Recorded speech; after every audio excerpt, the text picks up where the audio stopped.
Roar bang. Udah. Hai teman-teman, dalam penampilan ini akan dijelaskan proses pembelahan mitosis. Ada beberapa tahapan dalam pembelahan mitosis. Ada interfase, profase, prometafase, metafase, anafase, metafase, dan sitokinesis. Selamat menyaksikan. Hai, aku adalah interfase. Tahap interfase. Pada interfase terjadi proses persiapan dan penimbunan energi oleh sel untuk melakukan pembelahan. Proses ini membutuhkan waktu yang sangat lama dibanding fase lainnya. Selama interfase, inti sel atau nukleus dan alat inti sel atau nukleus tampak terlihat jelas. Namun, kromosom pada sel tidak terlihat karena masih dalam bentuk kromatin, yaitu benang-benang halus yang tersusun atas molekul DNA, RNA, dan protein. Di bagian luar inti sel terdapat sentrosom, yaitu organel sel yang berfungsi untuk mempertahankan jumlah kromosom antara sel induk dan sel anak agar tetap sama selama pembelahan sel.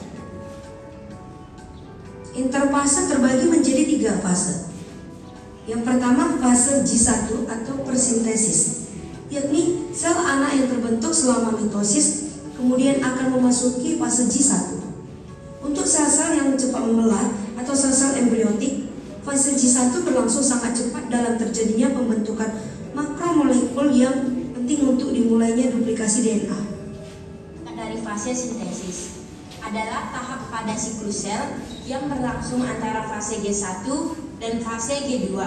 Setelah melewati fase G1, sel memasuki tahap sintesis saat sintesis DNA replikasi berlangsung.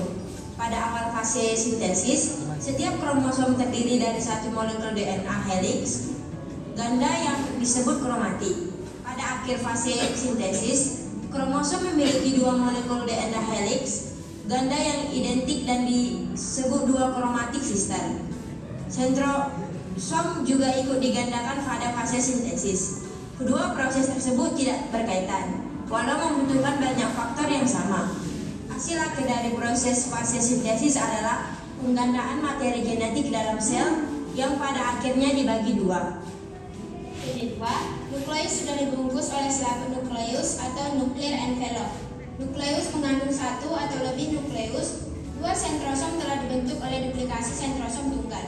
Setiap sentrosom mengandung 2 sentriol yang berfungsi untuk memisahkan DNA selama fase mitosis. Nah, pada fase ini kromosom belum terlihat secara individual karena belum terkondensasi. Halo, aku Promas. Tahap Promas ditandai oleh benang kromosom memolek, memadat, dan lebar disebut kondensasi menjadi kromosom. Membran inti dan nukleus tiap sentriol bergerak ke arah kutub yang berlawanan dan membentuk benang-benang ganda sekunder. Kromosom yang telah menduplikasikan diri dan di atas. Halo, aku prometafase. Prometafase adalah fase kedua mitosis. Proses ini yang memisahkan materi genetik duplikat yang dibawa dalam inti sel induk menjadi 2 sel anak identik. Tahap mitosis yang biasa digunakan untuk sitologi karena pada tahap tersebut bentuk, jumlah, dan ukuran kromosom terlihat jelas. Selama prometafase, penghalang fisik yang membungkus nukleus disebut selubung nukleus rusak. Pecahnya selubung inti membebaskan kromatid, saudara dari inti yang diperlukan untuk memisahkan bahan isi menjadi 2 sel. Aku interfase.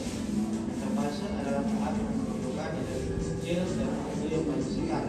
Pada tahap ini, kromosom terletak berada pada jam ekuator.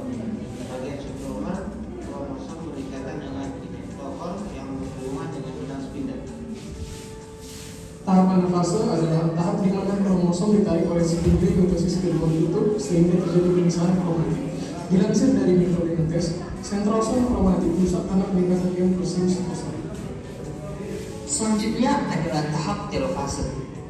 Tahap telofase dimulai saat masing-masing kromosom yang identik menuju kedua kutub yang berbeda. Pada tahap ini, kromosom mengalami dekondensi dan kebalikan dari proses awal mitosis.